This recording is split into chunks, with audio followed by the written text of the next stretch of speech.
Very good morning, class. In this class, I am going to start with the topic evidences of evolution. Before going to start, first revise of previous class content कि हमने previously क्या क्या complete कर लिया. In evidences of evolution, evidences of evolution चल रहा था हमारा topic, जिसमें हमने homologous ऑर्गेन और एनालॉगस ऑर्गेन हमने डिस्कस कर लिया था. होमोलॉगस ऑर्गेन कौन से होते हैं जिनके एनाटॉमिकल स्ट्रक्चर्स डिफरेंट हो लेकिन फंक्शन सॉरी अगर जहाँ पे एनाटॉमिकल स्ट्रक्चर सेम होते हैं होमोलॉगस ऑर्गेन में और लेकिन फंक्शन डिफरेंट होते हैं तो ऐसे स्ट्रक्चर्स को होमोलॉगस स्ट्रक्चर कहते हैं. और डाइवर्जेंट ये रिप्रेजेंट करेंगे डाइवर्जेंट थ्योरी. दैट मीन्स कि स्ट्रक्चरली सेम होने के बाद भी डिफरेंट डिफरेंट फंक्शन ये कैसे करते हैं ये बताता है कि वो डिफरेंट एनवायरनमेंट में सर्वाइव कर रहे हैं या उनका एनवायरनमेंट डिफरेंट है और वो अपने एनवायरनमेंट के अकॉर्डिंग एडॉप्टेड हैं. जैसे ह्यूमन में भी वैसी फेलेंजेस, कार्पल्स, मेटाकार्पल्स ये सभी होते हैं, बोन्स होंगे. वैसे ही टाइगर में होंगे, वैसे ही वेल में होंगे. वेल की फिन में भी यही बोन्स होते हैं कि कार्पल्स, मेटाकार्पल, रेडियोअल्ना एंड फैलेंजेस ये सभी बोन होंगे वेल के फिन में भी और बैट के विंग में भी. लेकिन क्या है कि सभी स्ट्रक्चर्स और डिफरेंट फंक्शन परफॉर्म करते हैं. जैसे कि ह्यूमन में किसी भी चीज़ को कैच करने के लिए मॉडिफाइड है और वेल में स्विम करने के लिए मॉडिफाइड है और बैट में फ्लाई करने के लिए मॉडिफाइड है. देन हॉर्स में या एनिमल में अदर एनिमल्स में मैमल्स में हॉर्स हो, टाइगर हो, चीता हो तो ये सभी में वॉक करने में के लिए या रन करने के लिए मॉडिफाइड होते हैं फोर लिम्स. तो ये सभी कैसे रिप्रेजेंट कर रहे हैं, क्या रिप्रेजेंट कर रहे हैं. होमोलॉगस ऑर्गन सबसे पहले डाइवर्जेंट थ्योरी रिप्रेजेंट करेंगे. इसके बाद ये बताते हैं कि वो अपने एनवायरनमेंट के अकॉर्डिंग उनकी ओरिजिन सेम है लेकिन अपने एनवायरनमेंट के अकॉर्डिंग वो मॉडिफाइड हो गए हैं या अडॉप्टेड हो गए हैं. देन एनालॉगस ऑर्गन में जिनका एनाटॉमिकल स्ट्रक्चर डिफरेंट हो लेकिन फंक्शन सेम परफॉर्म कर रहे हों. जैसे for example wings of insect and wings of birds. तो यहाँ पे बर्ड की विंग का अगर एनाटॉमिकल स्ट्रक्चर देखा जाए तो डिफरेंट है और इंसेक्ट के विंग सिर्फ वो क्यूटिकल से फॉर्म है. यहाँ पे बोन भी प्रेजेंट होते हैं तो ये टोटली डिफरेंट है लेकिन परफॉर्म कैसे कर रहे हैं, सेम फंक्शन परफॉर्म कर रहे हैं. तो इस तरीके की थ्योरी को कन्वर्जेंट थ्योरी, दैट मीन्स कि डिफरेंट ऑर्गेनिज्म जब एक जैसा वर्क करें या अपने एनवायरनमेंट के सराउंडिंग के अकॉर्डिंग तो वो क्या करेंगे, वो उस थ्योरी को उन्हें क्या बोला जाएगा, कन्वर्जेंट टाइप ऑफ एनिमल्स और convergent type of theory. Then इसके बाद एक अनदर एग्जांपल है एविडेंसेस ऑफ इवोल्यूशन में. टॉपिक है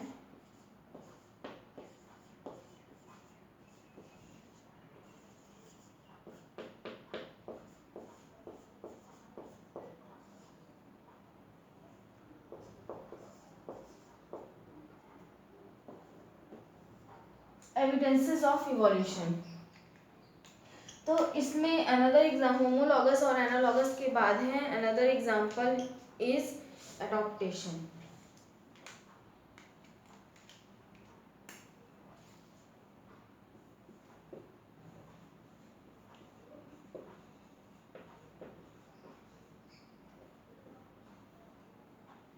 एडॉप्टेशन इसका मतलब है कि जो ऑर्गेनिज्म अदरवाइज अगर हमारा जो भी एनवायरनमेंट है अगर उसमें वो पर्टिकुलर ऑर्गेनिज्म अगर अडॉप्ट कर जाता है तो वो सर्वाइव होगा और अगर नहीं अडॉप्ट करता है तो वो सर्वाइव नहीं हो पाएगा. मतलब कि वो उस एनवायरनमेंट के अकॉर्डिंग नहीं है. वो हो सकता है कि एक्सटिंक्ट कर जाए, पूरी स्पीसीज ही एक्सटिंक्ट कर जाए या पर्टिकुलर वो ऑर्गेनिज्म.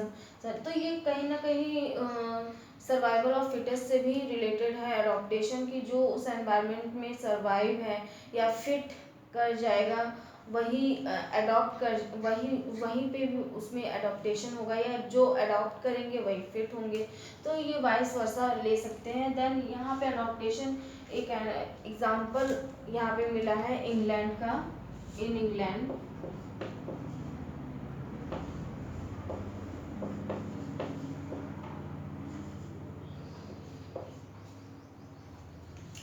इंग्लैंड में एक एग्जांपल देखा गया है कि वहाँ पे वाइट मॉथ और ब्लैक मॉथ दो स्पीसीज देखने को मिली मॉथ की। लेकिन बिफोर इंडस्ट्रियलाइजेशन जो वहाँ का टाइम था, इंडस्ट्रियलाइजेशन से पहले का जो टाइम था, तो वहाँ पे उस समय वाइट मॉथ के नंबर बहुत ज़्यादा थे।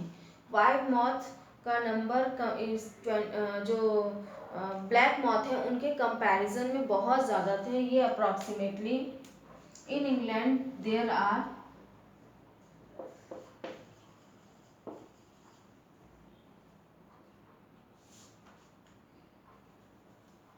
सबसे पहले 2 टाइप के मॉथ थे यहाँ पे इंग्लैंड में। तो ये 2 टाइप के मॉथ,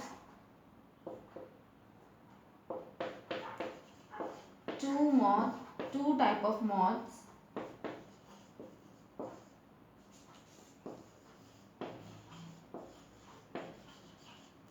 ये कौन, पहले ब्लैक मॉथ या वाइट मॉथ,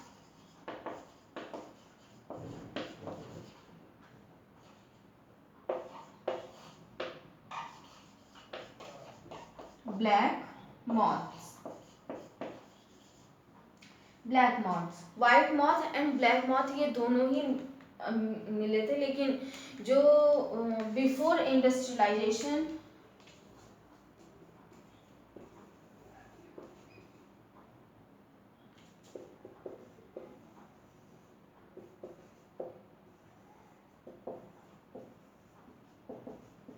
बिफोर इंडस्ट्रियलाइजेशन जो नंबर था ब्लैक मॉथ का वो वाइट मॉथ के कंपैरिजन में कम था।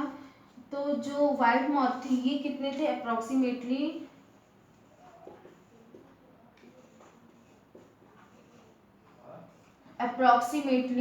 80% वाइट मॉथ और ब्लैक मॉथ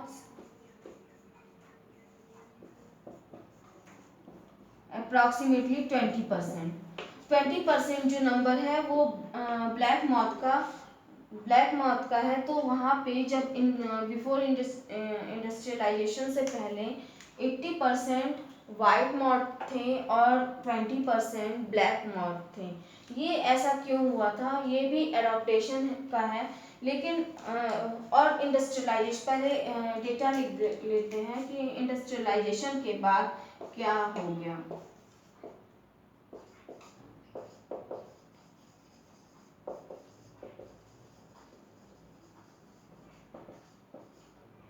आफ्टर इंडस्ट्रियलाइजेशन के बाद इनका नंबर जस्ट अपोजिट हो गया।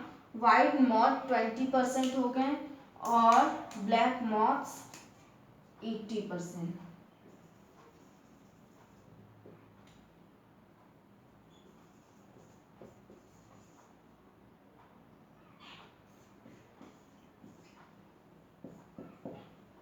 And black moth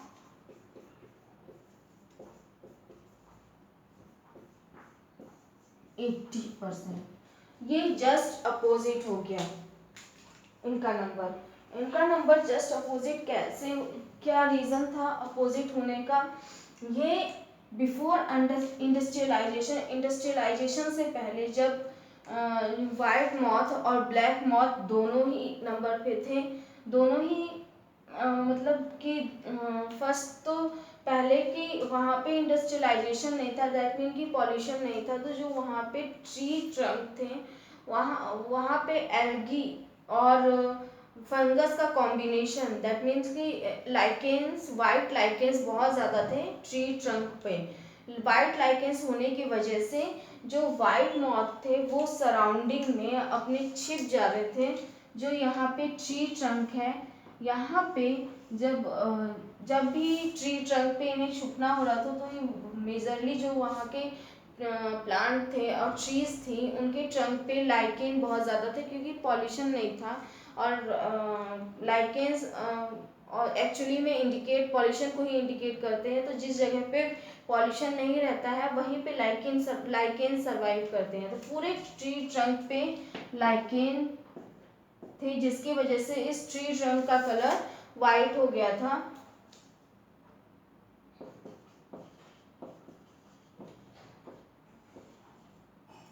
tree trunk का कलर वाइट हो गया था, जिसके लाइकेन की वजह से। लाइकेन यहाँ पे पूरे ट्री ट्रंक पे ग्रो कर रहे थे, और इसके वजह से क्या हुआ, वाइट ट्री ट्रंक होने की वजह से जो वाइट मॉथ्स हैं ये इजिली यहाँ पे छिप जा रहे थे, प्रेडेटर से बच जा रहे थे। लेकिन जो ब्लैक मॉथ थे, white moth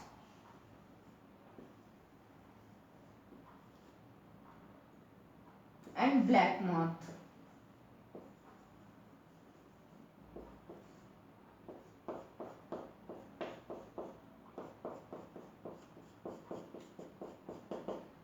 white moth and black moth. White moth क्या थे कि एनवायरनमेंट, अपने सराउंडिंग में, अपने बैकग्राउंड में वाइट होने की वजह से इजिली छिप जा रहे थे। लेकिन यहाँ पे ब्लैक मॉथ कैसे दिख रहे थे, अपने सराउंडिंग क्योंकि वाइट था और ये टोटली उभर के आ रहे थे, ये छिप नहीं पा रहे थे। प्रेडेटर्स इन्हें इजिली इन्हें डिस्ट्रॉय कर पा रहे थे। तो प्रेडेटर्स इन्हें बहुत जल्दी ख़त्म कर रहे थे, तो जिसकी वजह से ये अपने सराउंडिंग में नहीं छिप पा रहे थे या अपने बैकग्राउंड से मिल नहीं पा रहे थे, तो जिस वजह से ये प्रेडेटर को ईजिली अवेलेबल थे और प्रेडेटर इन्हें ईजिली डिस्ट्रॉय या अपने फूड के लिए ले पा रहे थे। तो ब्लैक मॉथ्स क्या थे कि जिसकी वजह से ब्लैक मॉथ का नंबर कम हो रहा था बिफोर इंडस्ट्रियलाइजेशन। ब्लैक मॉथ का नंबर कम हो गया था, लेकिन वाइट मॉथ क्योंकि इन्हें ये प्रेडेटर्स ये अपने बैकग्राउंड में इजिली छिप जा रहे थे, बैकग्राउंड वाइट होने की वजह से, तो प्रेडेटर इन्हें देख नहीं पा रहे थे और क्या हो रहा था कि ये सरवाइव कर ले रहे थे, जिसकी वजह से इनका नंबर हाई हो गया। लेकिन आफ्टर इंडस्ट्रियलाइजेशन क्या हुआ, इंडस्ट्रियलाइजेशन के होने के बाद जब वहाँ का पॉल्यूशन इतना बढ़ गया, उस एरिए का पॉल्यूशन इतना बढ़ गया कि जितने भी लाइकेंस थे ट्री पर वो कैसे हो डिस्ट्रॉय होने लगे और ख़त्म होने लगे। तो लाइकेंस जब ख़त्म हो गए तो वापस से ट्री ट्रंक कैसा दिखने लगा, जो नॉर्मल इसका कलर होता है डार्क ब्राउन ब्लैक, वैसा ही दिखने लगा, डार्क ब्राउन और ब्लैक। तो इसमें क्या हुआ कि वाइट मॉथ अब अपने बैकग्राउंड से चेंज थे। वाइट मॉथ जितने भी थे वो अपने बैकग्राउंड से छिप में मिल नहीं पा रहे थे और वहाँ पे छिप नहीं पा रहे थे ट्री ट्रंक में, और जो ब्लैक मॉथ है वो इजिली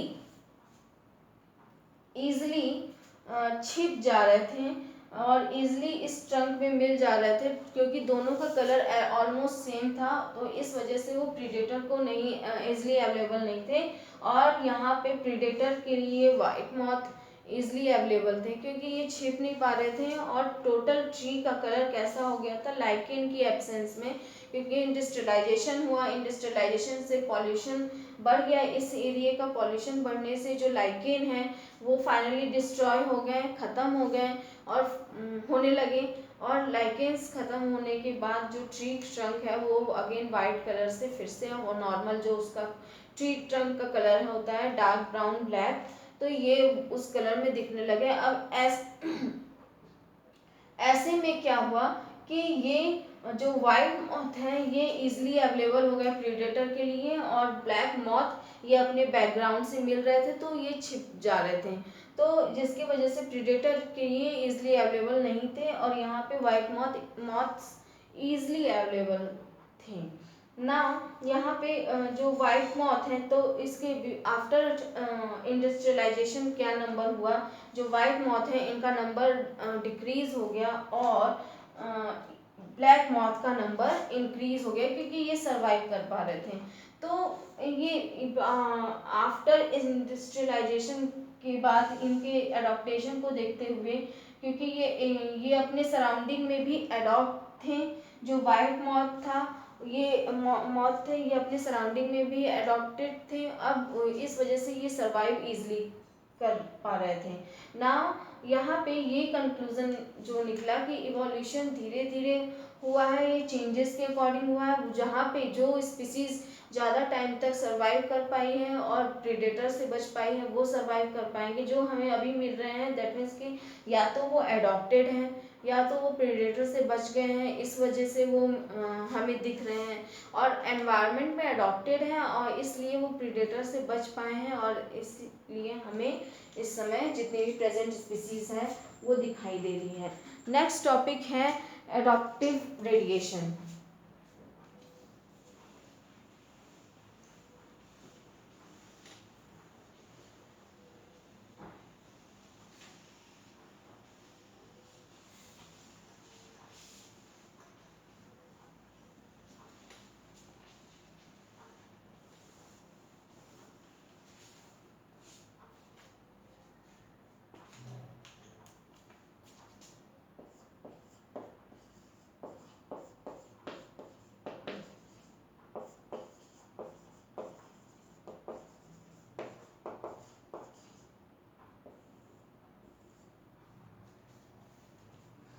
एडॉप्टिव रेडिएशन क्या है? जितने भी एडॉप्टिव रेडिएशन दैट मीन्स कि एडॉप्टिव से ही एडॉप्टिव रेडिएशन है कि जितनी जब स्पीसीज उस एनवायरनमेंट में एडॉप्ट कर जाएगी तब वही ग्रो करेंगे, अदरवाइज जो स्पीसीज एडॉप्ट नहीं कर पाए हैं वो वहीं पे एक्सटिंक्ट कर जाएंगे। या एक सिंगल स्पीसीज अपने डिफरेंट एनवायरनमेंट के अकॉर्डिंग एडॉप्ट करते हैं। तो यहाँ पे सबसे चार्ल्स डार्विन ने इसे दिया था। जब चार्ल्स डार्विन गैलापागोस आइलैंड पे जब गए, जब वो वर्ल्ड टूर कर रहे थे तो गैलापागोस आइलैंड पे गए और उन्होंने क्या देखा कि जो उनके एरिया में जो फिंचेस हैं, finches bird small black bird हैं, वो एक्चुअली में सीड ईटिंग बर्ड थे और उनका बीक भी उसी तरीके से था सीड को ईट करने के लिए। तो सीड के लिए वो मॉडिफाइड थे जब उनके एरिया में जो फिंचेस थे। लेकिन जब वो गैलापागोस आइलैंड पे गए तो वहाँ पे क्या देखा कि जो फिंचेस थे, डार्विन इसकी स्टडी डार्विन ने की थी। और जो फिंचेस थे जब वो गैलापागोस आइलैंड पे गए तो उन्होंने ये देखा कि जो सीड ईटिंग फिंचेस हैं वो मॉडिफाइड कर गए हैं, क्योंकि उस आइलैंड पे उतनी सीड अवेलेबल नहीं थे और सीड अवेलेबल नहीं होने की वजह से जो वहाँ पे बर्ड्स थी, फिंचेस थी, वो मॉडिफाइड कर गई थी, वो अडॉप्ट कर गई थी कि जो भी फूड अवेलेबल है वो उसी पे ही सरवाइव करेंगे। तो वो इंसेक्ट भी खाने लग गए थे या इंसेक्ट भी लेने लग गए थे। देन वो वेजीज भी लेने लग गए थे, वेजिटेबल्स भी लेने लग गए थे, फ्रूट भी लेने लग गए थे। तो अपने एनवायरनमेंट के अकॉर्डिंग वो पूरी तरीके से ढल चुके थे। तो पहले जो एडॉप्टिव रेडिएशन है given by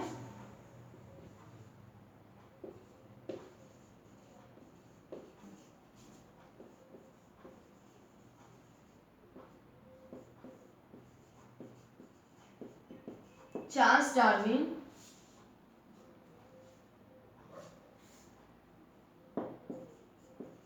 He studied on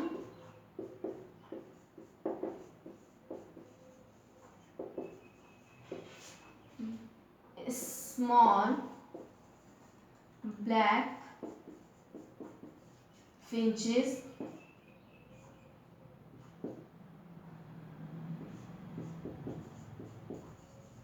black bird finches, actually में ये बर्ड हैं फिंचेस,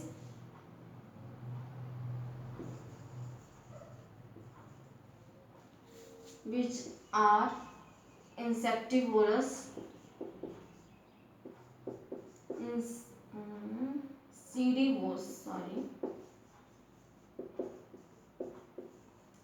सीडीवोर्स। तो ये कैसे थे? जब इन्होंने स्टडी किया अपने फिंचेस पे तो ये कैसे थे? सीडीवोर्स थे।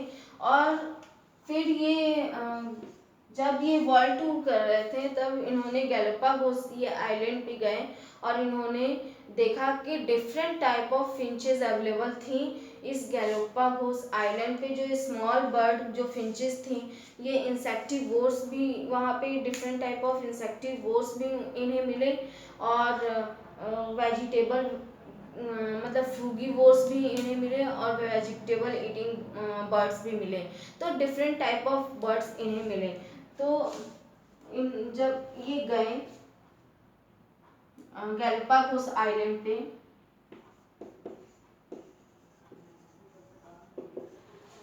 या observe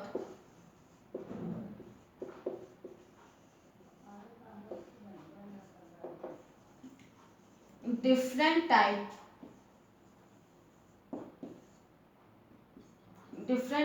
of Darwin finches,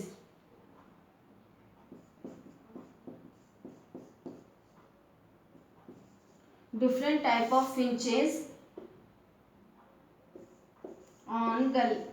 on Galapagos Island.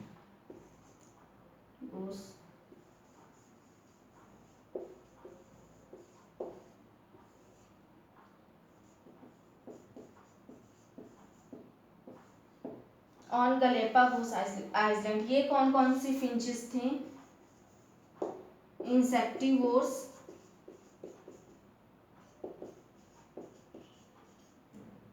और फ्रूगीवोर्स।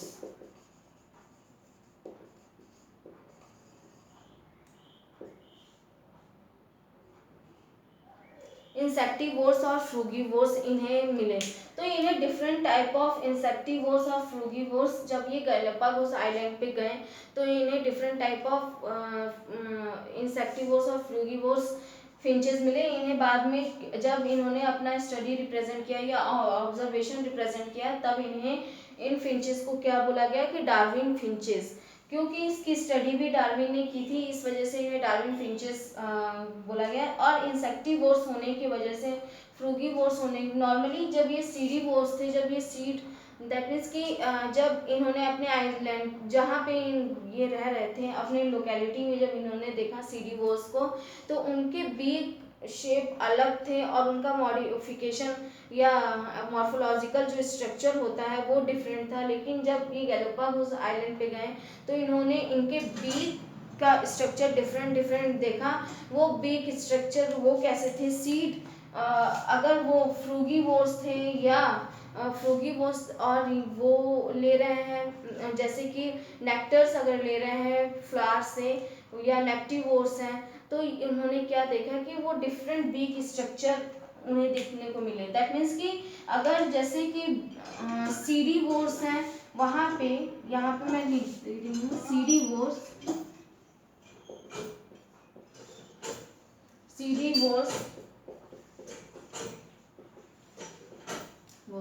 अब इंसेक्टिवोर्स हैं, दैट मीन्स कि इंसेक्टिवोर्स में ज़्यादा बीक स्ट्रांग नहीं होगी। ऐसे में जो फिंचेस थी उनकी बीक नॉर्मल साइज क्योंकि वो इंसेक्टिवोर्स थे, इंसेक्ट को ईट कर रहे थे। नाउ फ्रूगीवोर्स जो फ्रूट ईटिंग होंगे, तो ऐसे में जो बर्ड होंगे वो बर्ड के बीक कैसे होंगे, बहुत शार्प।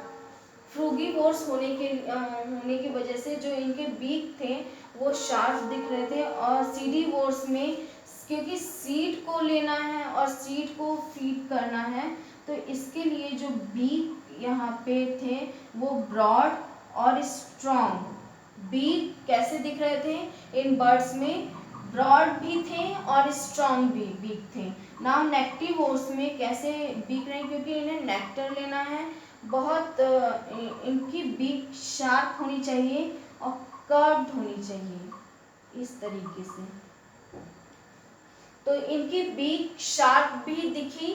नेक्टिवोर्स जितने भी थे नेक्टर ले रहे थे फ्लावर से, तो जितने भी बर्ड्स थे उनकी बीक कैसी दिखी, शार्प और पॉइंटेड दोनों ही बीक। तो ये डिफरेंट टाइप ऑफ बीक ये उनके एडॉप्टेशन को शो कर रहे थे और उनके एडॉप्टिव रेडिएशन को शो कर रहे थे उनके एनवायरनमेंट के अकॉर्डिंग। अगर वो इंसेक्टिवोर्स हैं दैट मीन्स नॉर्मल, और यहाँ पे कोई पॉइंटेड बीक होने की ज़रूरत नहीं है ना। फ्रूगीवोर्स में क्या थे, पॉइंटेड बीक, और इन सीडीवोर्स में ब्रॉड भी, सीडीवोर्स में ब्रॉड बीक और स्ट्रॉन्ग बीक, बहुत टफ बिग और स्ट्रॉन्ग बिग यहाँ पे देखने को मिले, जितने भी सीडी वोर्स फिंचेस थी ना। नेक्टिव वोर्स जितने थे, जो जितने भी नेक्टर ले रहे थे, उनके बीक कैसे थे, उनके बीक कर्व, स्लाइटली कर्व थे, साथ में पॉइंटेड थे, क्योंकि उन्हें फ्लावर से नेक्टर सब करना था, तो उसके लिए पॉइंटेड होने चाहिए, थिन होने चाहिए ये सभी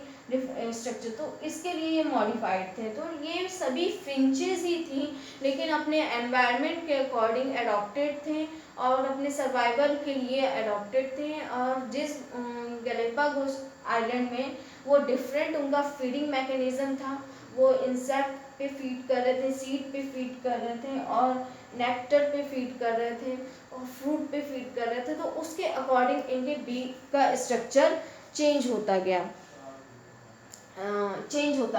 नेक्स्ट एग्जाम्पल मार्सुपियल्स का है। यहाँ पे मार्सुपियल्स में भी इसी तरीके से एडॉप्टेशन देखने को मिलते हैं। मार्सुपियल्स में जो अफ्रीका में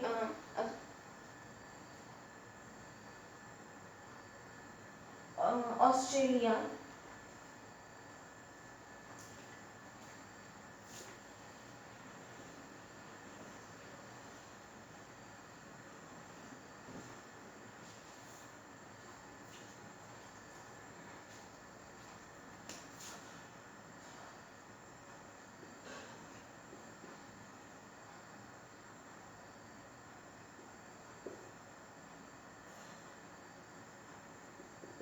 marsupials in Australia। Marsupial in Australia another example है। यहाँ पे ये स्टडी डिफरेंट है, ये स्टडी डार्विन की नहीं है। अभी जो हमने स्टडी किया फिंचेस की स्टडी की, वो स्टडी डार्विन की थी, लेकिन ये नॉर्मल स्टडी है, ये डिफरेंट साइंटिस्ट ने किया ना। यहाँ पे मार्सुपियल्स इन ऑस्ट्रेलिया में कैसे मार्सुपियल दिखाई दिए। मार्सुपियल्स में जैसे नॉर्मली जो कंगारू होते हैं, लेकिन यहाँ पे डिफरेंट वैरायटी मार्सुपियल्स की दिखाई दी, मतलब कि उनके एनवायरनमेंट के अकॉर्डिंग वो डिफरेंट स्ट्रक्चर शो कर रहे थे और डिफरेंट मार्सुपियल मॉडिफिकेशन शो कर रहे थे।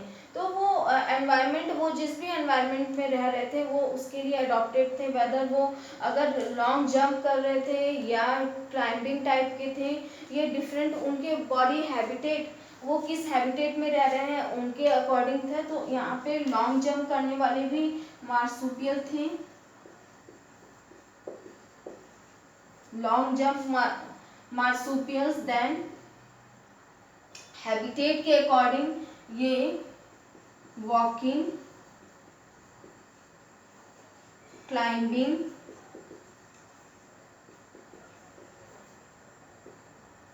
फ्लाइंग,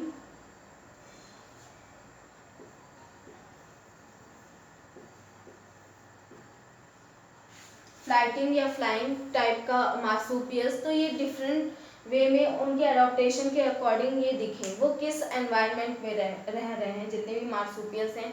तो जंपिंग टाइप, मतलब कि वो जंप करके, लॉन्ग जंप करके सरवाइव कर रहे हैं, वो वॉक नहीं कर सकते जैसे कंगारू, और डिफरेंट वॉकिंग टाइप के मार्सुपियल्स उन्हें दिखाई दिए साइंटिस्ट को। और क्लाइंबिंग टाइप, दैट मीन्स कि जहाँ पे वाटर बहुत ज़्यादा है और ऐसा एरिया है जहाँ पे ट्रीज बहुत ज़्यादा है और नीचे सराउंडिंग में क्या है कि टेरेस्ट्रियल, उतना टेरेस्ट्रियल या सॉइल दिख नहीं रहा है और ऑलमोस्ट वाटर से वो कवर्ड है। तो ऐसे में जो मार्सुपियल्स होंगे वो क्लाइंबिंग टाइप के, वो ट्री पर क्लाइंब, मंकी की तरह क्लाइंब कर सकते हैं ना। फ्लाइंग टाइप के भी मार्सुपियल वो उड़, मतलब कि वो मॉडिफाइड थे, वो जनरली बर्ड्स की तरह उड़ते नहीं थे, लेकिन अगर उन्हें वॉक करना हो, एक ट्री से दूसरे ट्री पर जाना हो, तब वो फ्लाइंग करके ही जाते थे। दैट मीन्स कि वो मॉडिफाइड थे, क्योंकि नीचे का जो सराउंडिंग था वो उस पर वॉक नहीं कर सकते हैं। हो सकता है कि प्रीडेटर्स हो या वो उस टेरेस्ट्रियल पे रहने के लिए अडॉप्टेड ना हो, तो ये डिफरेंट डिफरेंट वे से वो वॉकिंग या लोकोमोशन शो कर रहे थे। ये लोकोमोशन जैसे कि लॉन्ग जंप, वॉकिंग और क्लाइंबिंग के थ्रू और फ्लाइंग के थ्रू ये डिफरेंट लोकोमोशन शो कर रहे थे। ये भी अडॉप्टिव रेडिएशन को या अडॉप्टेशन को शो करते हैं, जैसे कि फिंचेस शो कर रहे थे। जैसे बीक उनका डिफरेंट टाइप का था, यहाँ पे मार्सुपियस अपना लोकोमोशन डिफरेंट वे में शो कर रहे थे। वो डिफरेंट वे में इस तरीके से है ना। अब जो भी डार्विन ने दिया और एविडेंसेस ऑफ इवोल्यूशन से हमें ये पता चला कि एक्चुअली में जो अर्थ की ओरिजिन है वो और ओरिजिन के टाइम कुछ और रहा होगा, लेकिन अडॉप्टेशन, क्योंकि एनवायरनमेंट जैसे जैसे चेंज हुआ है वैसे वैसे लिविंग बीइंग अपने सर्वाइवल भी चेंज करते गए हैं, अडॉप्टेड होते गए हैं, अडॉप्टेशन भी शो करने लग गए हैं। और डिफरेंट मैकेनिज्म भी, चाहे वो वॉकिंग मैकेनिज्म हो या कोई और मैकेनिज्म हो, तो वो या उनके फूड हैबिटेट हो, तो अब उनका फूड हैबिटेट चेंज हुआ है, उनका रहने के तरीके चेंज हुए हैं और डिफरेंट, क्योंकि उनके सर्वाइवल के अकॉर्डिंग वो किस एनवायरनमेंट में रह रहे हैं। जहाँ पे अगर वो छिप नहीं पा रहे हैं, कुछ ऐसे भी थे जो प्रीडेटर्स की वजह से वो डिस्ट्रॉय हो गए, एक्सटिंक्ट हो गए, और वही सर्वाइव कर पाए जो प्रीडेटर से बच पाए। तो अभी जो ऑर्गेनिज्म हमें दिख रहे हैं वो टोटली मॉडिफाइड ऑर्गेनिज्म है। ऐसा नहीं है कि जो एज सच पहले रहे होंगे, बहुत पहले, दैट मीन्स कि जब अर्थ का फॉर्मेशन हुआ होगा तब रहे होंगे, ऐसा वही अभी तक चल रहे हैं, ऐसा नहीं है। वो भी अपने एनवायरनमेंट के अकॉर्डिंग मॉडिफाइड हो गए हैं, उनका जो भी एनवायरनमेंट रहा है। तो next topic in next class.